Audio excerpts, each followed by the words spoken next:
What's going on, everyone? So, reports came out that the Boston Celtics are trying to move Jrue Holiday. This has kind of been known for some time. Celtics are kind of basically looking and exploring trades for essentially everybody. Derek White and as well as Jaylen Brown have both, based on reports, gotten like significant offers or getting pretty crazy hefty offers. Jrue Holiday, they are trying to just kind of get off of his salary, get off his long-term money. There was reports that he may be included in like an expanded Kevin Durant deal, expanded Kevin Durant trade, that they're trying to basically work it out to get him kind of off their books, right? And with that, the Celtics are, again, trying to get Jrue Holiday off the books.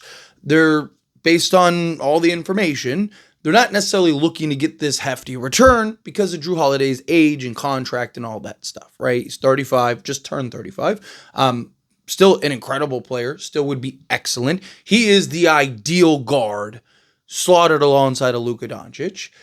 So I want to preference this by, he does have a hefty contract. He is 35. But Lakers are trying to win now, right? Lakers with Luka and LeBron need to win right now. And if you could land a Jrue Holiday, who, by the way, is making $32.4 million this year, $34.8 million next year, and then he has a player option for $37.2 million, which he's almost, he's probably opting into. I'd be pretty surprised if he doesn't opt into that at 37 years old. So you're talking about more likely than not 3 years still left on that deal. You're talking, over 90 million, over 100 really, that you'd be taking on over the next 3 years. If you can get him essentially for free, right? Like pick swaps, sure, fine, whatever. But I'm not giving up any first. I'm not giving up Dalton Connect. I'm not giving up anything of significance. But if you could turn expiring contracts into, because Boston is expected to kind of have a hiatus year next year. They're kind of looking and may end up selling off some pieces. If you told me you could turn essentially, Maxi Kleba, honestly, I'd probably try to get off of Jared Vanderbilt's contract and tell them hey, we're taking, 30 plus million each year, but, we want you to take Jared Vanderbilt, who's 10 million each year. So you're taking, we're saving you 20 million a year. So that way, at least you're kind of clearing off 10 million in a way, right? So it kind of balances out better. But if you told me it was Maxi Kleba, Jared Vanderbilt, and, Gabe Vincent for a Jrue Holiday, you now have the ideal guard slotted alongside Luka Doncic. On top of that, you clear off some roster spots, which I don't think would be bad, right? Because Lakers have so many needs that you can be looking to get. Also, Jrue Holiday, as old as he is, and I know some people are going to be like, oh, he's 35. Absolutely not. He is still an incredible talent. He is still one of the better two-way guards in the league. He is a guy that impacts winning. The guy went to the Bucks and immediately won. The guy then goes to Boston and immediately won, right? Who's to say he wouldn't go to the Lakers and do the same thing, right? Because, again, he is that complementary piece to a team that needs that defense out on the perimeter, that point of attack, right? And, again, the Lakers don't have this plethora of assets and picks and all this stuff to where they can go and get, I would love a Derek White, but the Lakers just don't have the assets to go get a Derek White. Right? Lakers, again, they're going to have to be creative. They're going to have to take some risks. They're going to have to take guys that may not be ideal as far as the long-term approach and all that stuff, but we need to win now. And Jrue Holiday solves all those things, right? Is Jrue Holiday a great play for the next 10 years? No. But he's a great play for the next 3. Right? He's the kind of guy that can slot in beautifully alongside it. And then in his final year, you're talking about a $37 million expiring contract, which, again, with this new CBA, you are seeing how important those expiring contracts are. And at that point, LeBron, so you got to look at it this way. LeBron's probably sticking around 2 more seasons at least. It's my opinion, right? Obviously, I don't know. I don't have a crystal ball, but he's more, I think we'd all agree that he's probably sticking around at least this year.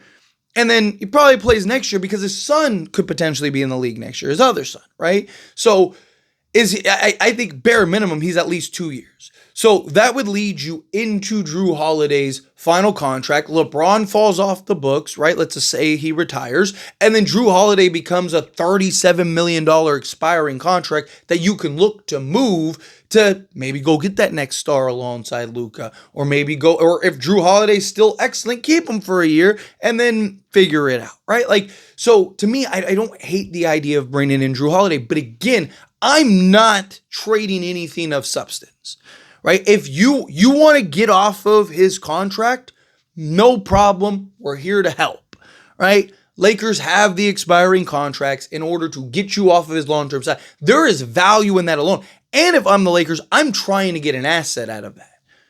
I'm going like, hey, I want, a Jrue Holiday, but I want a first, right? Like, at least push for it.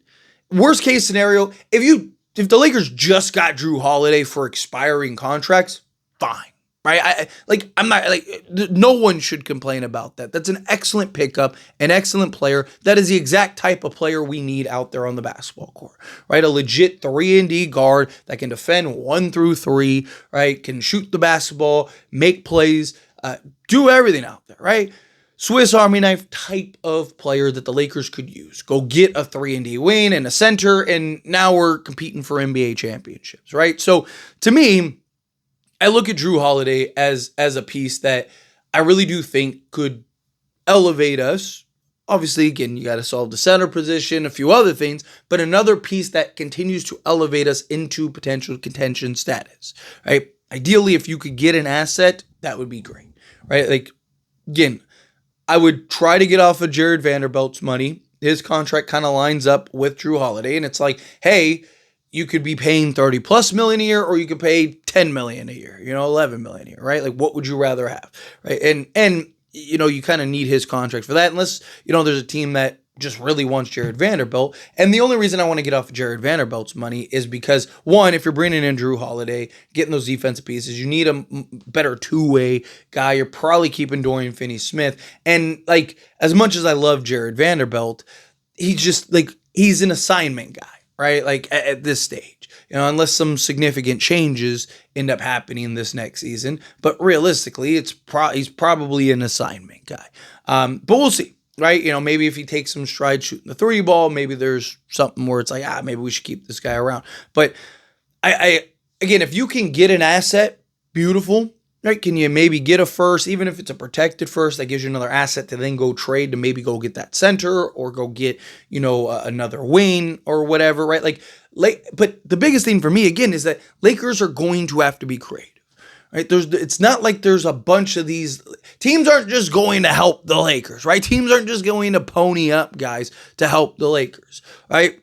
The reason the Lakers would be able to get Jrue Holiday is really circumstance, right? Boston is going into a hiatus year. They desperately need to shed salary and they need to get off of contracts, right? And he's 35 years old and he's making almost $35 million a year, right? So again, there's circumstances and context to it to which the Lakers can realistically get Jrue Holiday, where in most cases, they probably wouldn't be able to get that, right? Again, I love and prefer a Derek White. I just don't think realistically you're going to be able to get a Derek White, right? All of these things are things that we got to kind of keep in mind. But what did Jrue Holiday provide, right? What is he bringing this past season? Well, last year, 62 games played.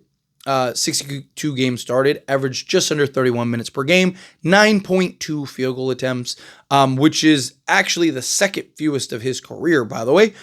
Shot 44.3% from the floor, shot 35.3% from three-point range on 4.9 attempts. He is a career 37% three-point shooter, and the last 5 years, he shot 39% or better on, anywhere from 5 to 6 attempts. Look at the year that they won in Boston. He shot on 4.7 attempts, almost the same amount of attempts, 43% from three-point range, playing alongside Luka and LeBron James. That's something that is important for context. But shot 54.7% from 2-point range on 4.3 attempts, EFG of 53.8%, shot 91% from the free throw line, grabbed 4.3 rebounds, 4 assists, 1.1 steals, half a block, and 11.1 points per game. Again, he is the ideal type of guard that you want slotted alongside a Luka Doncic, right? Slotted alongside a LeBron James, can be that point of attack, give you that toughness and defense out on the perimeter, give you a guy that can do the dirty work, make the hustle plays, do all the things that the Lakers need somebody desperately to do, right? Problem is that, I don't know what the Lakers would trade Austin Reeves, not for Jrue Holiday, but, it's just, I think Jrue Holiday would be best slotted in alongside Luka. But if you have Austin Reeves, so what is Jrue Holiday coming off the bench? Like, that would kind of be the thing that they'd need to figure out.